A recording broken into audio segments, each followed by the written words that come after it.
open to advert-supported streaming than others, while Norway, Switzerland, and Germany had the lowest acceptance rate. India and Nigeria had the highest shares of consumers who were willing to watch adverts. This suggests that viewers are willing to compromise ad exposure if it means reducing their streaming costs, highlighting a potential opportunity for streaming services to offer advert-supported options as a more affordable alternative to traditional subscriptions models. Take a listen to what a digital lecturer has to say about the consumption of video adverts in the industry and of his brand. I believe that there is nothing that is not sellable, right? There's nothing that is not marketable. The question is, how marketable is the video? So it plays a long role. The video quality, the video concept, everything plays a long role. So when I see products that the video marketing is top notch, it begins to make me to think towards buying it, towards saving for it. So that's how far it goes. It is worth noting that in Cameroon, the industry of digital video advertising or marketing is still growing, as it is projected to grow by 5.97% from 2025 to 2029, resulting in a market volume of 36.98 million in 2029. Sandrine, EGOLO, à vous la suite.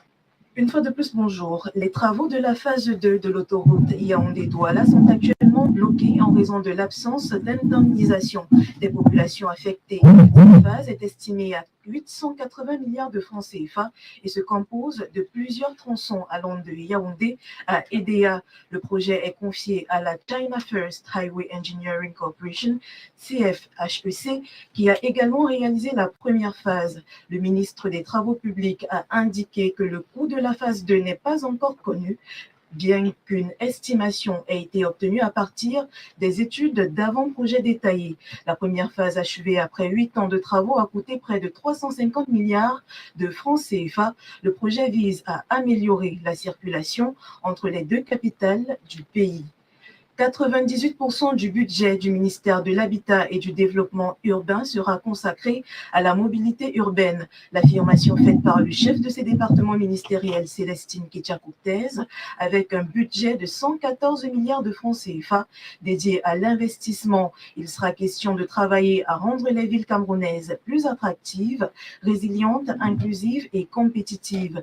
Telle est la détermination du MINDU pour l'exercice 2025, engagement marqué au cours de la cérémonie de présentation des vœux à Célestine Ketchakoutez, qui revient dans cet élément sonore sur la feuille de route pour l'année en cours. En 2027, les actions entreprises l'année dernière ont amélioré davantage Cameroon's finance minister vers son émergence, celle amenée par tous ces deux par le président de la République.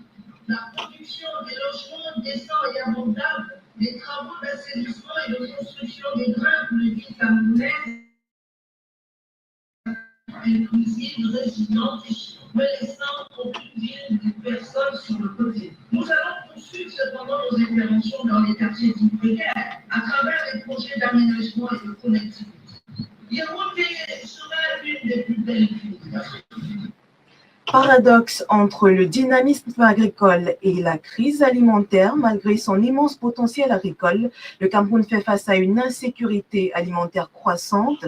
Fin 2024, plus de 10% de sa population était en situation de crise, un phénomène qui touche aussi durement le Tchad et le Nigeria.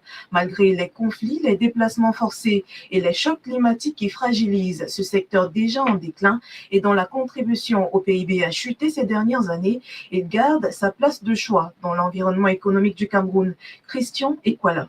Le Cameroun, souvent présenté comme un grenier agricole en Afrique centrale, traverse un paradoxe frappant. Malgré son potentiel agro-industriel, l'insécurité alimentaire s'aggrave. Pour la période allant d'octobre à décembre 2024, 10,82% des Camerounais étaient en situation d'insécurité alimentaire et nutritionnelle aiguë, selon une étude conjointe des Nations Unies et du Programme alimentaire mondial pour l'Afrique centrale et de l'Ouest. Près de 40 millions de personnes étaient en crise alimentaire à la fin de l'année 2024 au Cameroun, au Tchad et au Nigeria.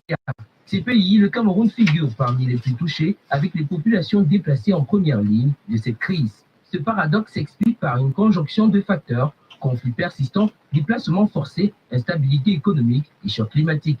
L'agriculture, pour le pilier économique majeur du pays, a représenté en moyenne 309,69 milliards de francs CFA de la communauté financière africaine du produit intérieur brut entre 2016 et 2024. Toutefois, le secteur connaît un déclin inquiétant, tombant à 250 milliards 60 millions au premier trimestre 2024, selon l'Institut national de la statistique. Conscient de ces défis, le gouvernement camerounais a lancé en 2024 un plan de relance agricole fondé sur plusieurs initiatives du secteur. Mais ces efforts restent insuffisants pour briser le cercle vicieux de la faim. Un financement rapide et durable est indispensable, affirme Margot van der Velden du Programme alimentaire mondial. Je vous le disais en titre, Camtel réagit vivement aux accusations d'Orange Cameroun qui l'impute à la dégradation des services de télécommunication dues aux récentes coupures fibre optique. Dans un communiqué daté du 15 février dernier, l'opérateur public affirme qu'Orange utilise de la fibre noire sans dans un choix qui expose son réseau à des pannes fréquentes. Camtel précise que la gestion de la redondance incombe à chaque opérateur. La société déplore une tentative d'Orange de ternir son image et rappelle ses efforts continus pour moderniser ses infrastructures. Elle souligne que les perturbations constatées n'ont affecté que l'équipement d'Orange et non ceux des autres opérateurs utilisant le même réseau de transport. Camtel défend son rôle de fournisseur d'infrastructures et elle a plus de transparence.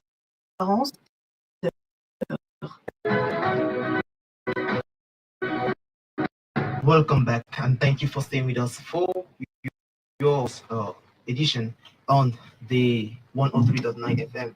Cameroon's Finance Minister Paul Motaze, in a recent outing, revealed that the government has made an interesting move in the financial sector, raising 1,153.9 billion on the Central African States Bank BEAC public securities market in 2024. This marks a 20.4% increase from the previous year, despite the challenging financial climate. Meanwhile, the country's borrowing on the regional debt market continues to grow, with the government facing tougher market conditions, including rising borrowing costs and short-term for sovereign securities. This is as the result, it yield on Cameroon's treasury bills and has more than doubled in just 4 years, from 2.67% in 2020 to 6.33% in 2024. However, according to Finance Minister, investors still trust Cameroon's debt securities due to the country's solid repayment track record, with no default on payment since the BEAC public securities market was launched in 2011. Meantime, the government has unveiled a new strategy to expand its public debt market by attracting a broader range of investors, including insurance companies, small savers, and unbanked populations. According to Sylvester Mo, Director General of the Treasury at the Ministry of Finance, the current market conditions are challenging, with banks holding nearly 80% of the issued public debt, making it difficult to attract new investors. To address this, the government plans to rely more heavily on institutional investors, such as insurance companies and pension funds, and modernize the subscription process for government bonds by digitalizing subscriptions. This move aims to open up opportunities for participation from the diaspora and unbanked populations, and to encourage the creation of financial products that are better suited to the needs of insurance companies.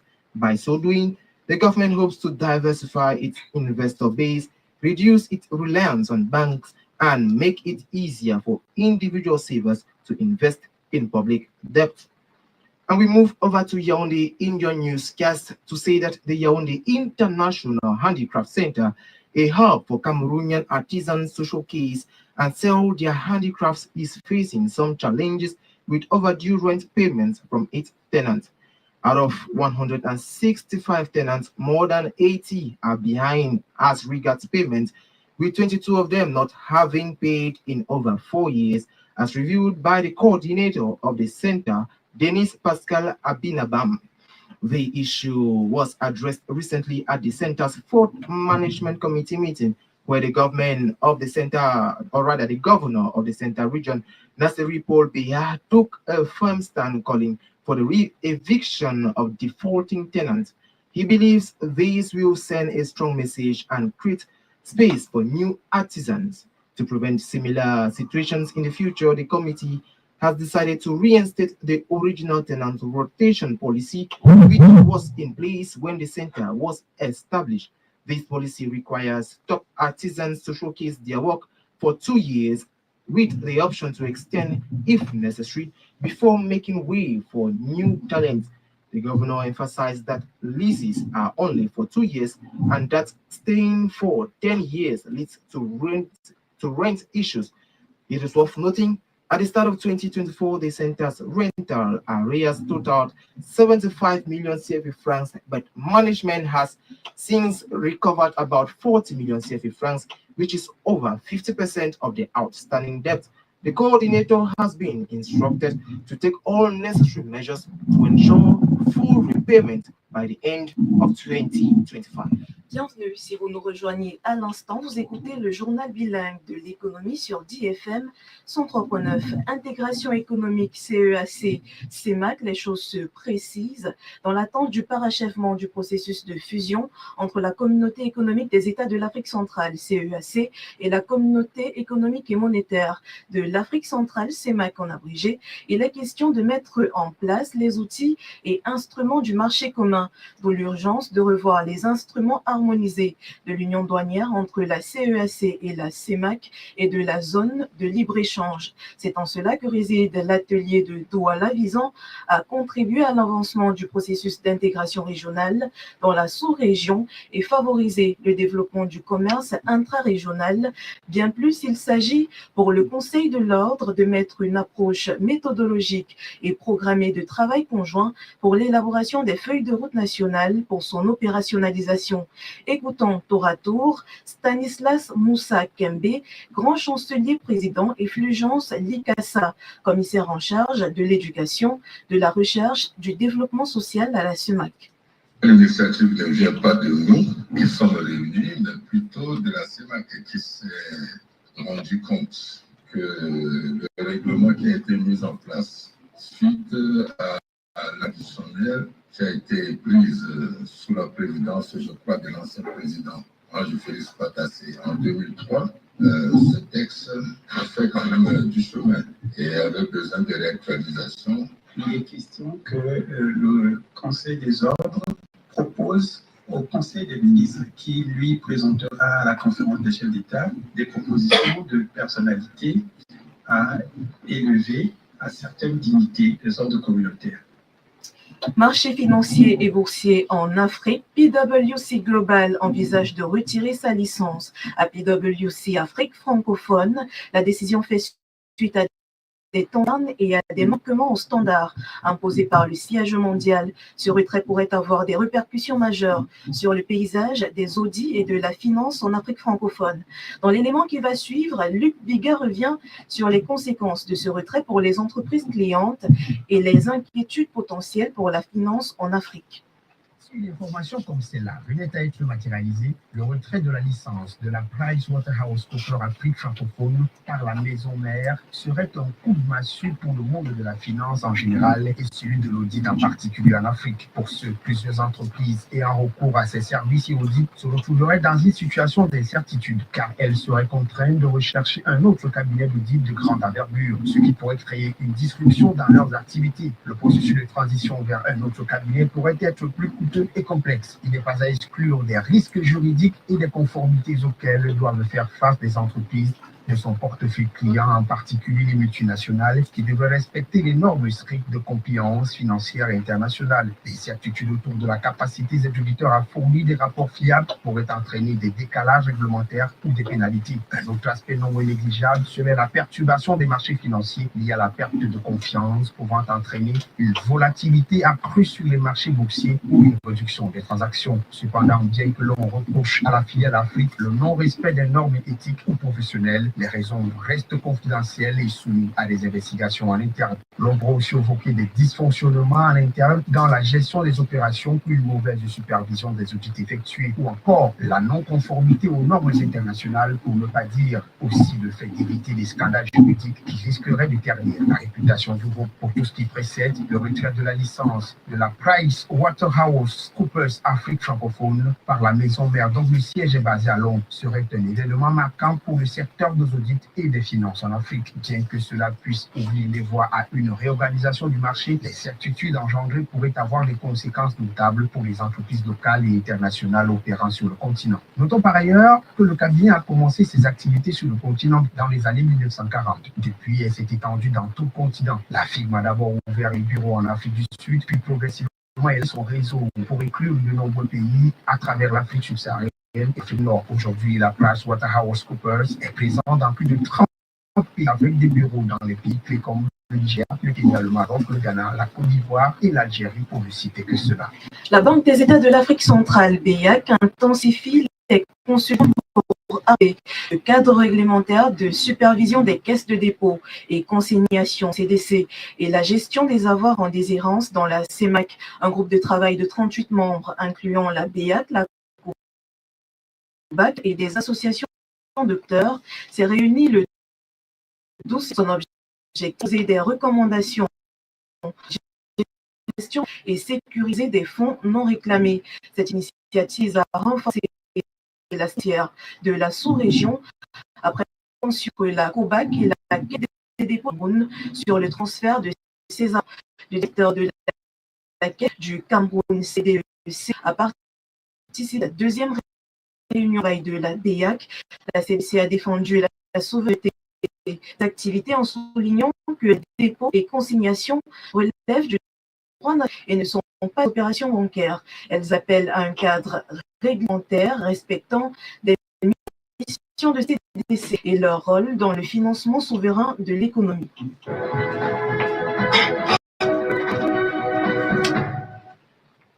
Welcome back. We open our sports page to say that at just 22 years old, Mireille Chigang has taken a significant step forward in her football career by joining Racing Young Letburg, a prominent team in Luxembourgish First Division. The young player of the Indomitable Lionesses makes her move from Jesu Decisive, where she has been honing her skills until now.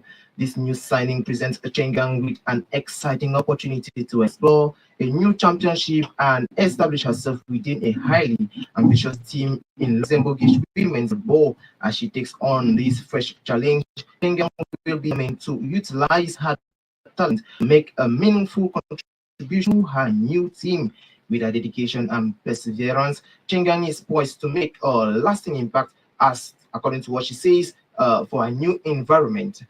And we talk something else in this news edition, making our stop in athletics, to say that athletes from 10 regions of foreign countries to take part or have come to take part in the upcoming 30th edition of the Mount Cameroon Race of Hope to take place this Saturday in Boya, chief town of the Southwest region. They are expected to arrive in the country or just Thursday, according to the president of the Cameroon Athletic Federation, Emmanuel Motombi Mbome. The athletes must undergo the various international tests before they part in the event. Emmanuel Motombi Mbome also disclosed that they have already recruited supporters for the race, that measures have not been left out for the race to be a success. Take a listen to him. We had already organized 8 qualification races to select the best out of all the athletes who competed, and we are set for our event on Friday and Saturday. We have 11 countries: Italy, France, Uganda, Kenya, Chad, Congo, just to name a few. We are expecting all the foreign athletes in Cameroon on Thursday so that they can all pass through the normal medical checkup. A few days ago, the selected processes, the selection of porters and back and forth of the mountain. I think those are the essentials, and the governor, he is going to hold a very crucial for the local stakeholders for the event to be a free and very successful one. We see TalkSport in this newscast to say that the success of the 2023 Cameroon Ballon d'Or winner, Emmanuel Mahop, will be revealed on February 28, 2025. The information was announced yesterday by the Cameroon Football Federation. The ceremony is scheduled to take place at the conference hall of the Yaoundé Conference Center. Ahead of the grant unveiling, Erastus Ndwe, a sportman, caught up with some sport journalists who appreciated the move and proposed the potential nominees. The information came as a surprise to many sport pundits who expected the news to be revealed before the new football season of the Cameroon Top Flying League. Joseph Epier and Magdalena Eyon are sport journalists. I saw it, though late, but still important. Last year, we expected to see the nominees being shortlisted in the Super League and also in the 8-1 and 2 championship, the best males player. The timing may not be perfect, but I think what is most important now is to put our hands together to ensure that the best man wins through the voting process that will be open to all in the days ahead. Though coming after a long delay, these sports brains believe that it was high time that Fecafoot launches the Cameroon Ballon d'Or bag, even though they decry the fact that it will be difficult for votes to be done objectively, given that some standout players during the 2023-2024 football season must have been transferred to foreign clubs. Mandela is of the opinion some of these contenders no longer ply their trade in Cameroon, and it could hinder their chances of being recognized, as allegedly were the case with Che Malone when Emmanuel Mahop won the award. We all know Che Malone was the most favorite for this award, but maybe, just maybe, because it wasn't in Cameroon, it hindered his chances of getting the award. And equally, this delay in scheduling the Ballon d'Or this year may cost other contenders their award or their recognition. Joseph Epier rather calls on the Cameroon Football Federation to be serious and fulfill their promises to the winners because they are Cameroon's ambassadors. One thing which I'm worried about the Ballon d'Or happens to do with the promises made by Fecafoot. Remember the last edition, they promised cars for the winners in the men and mid category. To date, we are yet to see that being a reality. So I think Fecafoot needs to step up the game. It's not about organizing the events, but what can these guys do? Let us display ourselves. Look at the two previous winners in the mid category. There have been nothing more of a shame to the country. With the nominees yet to be known, the FA earlier today held a press conference at the Federation's headquarters to review the nominees for the upcoming 2024 awards. Avant de refermer ce journal, le Gabon conserve la première place des passeports les plus puissants de la CEMAC selon le Henley Passport Index 2025. Avec 60 destinations accessibles sans visa, le pays se hisse à la 82e place mondiale. À l'échelle africaine, il occupe la 25e position. Le passeport équato-guinéen maintient sa 2e place dans la zone CEMAC avec 57 destinations sans visa. Le pays est 85e mondial à égalité avec l'Inde et le Nigeria. La Centrafrique et le Tchad partagent le 86e rang mondial avec 53 pays accessibles sans visa. Le Cameroun occupe le bas du classement avec 50 destinations. Le pays est 92e mondial aux côtés de la République du Congo, du Burundi et du Turkménistan.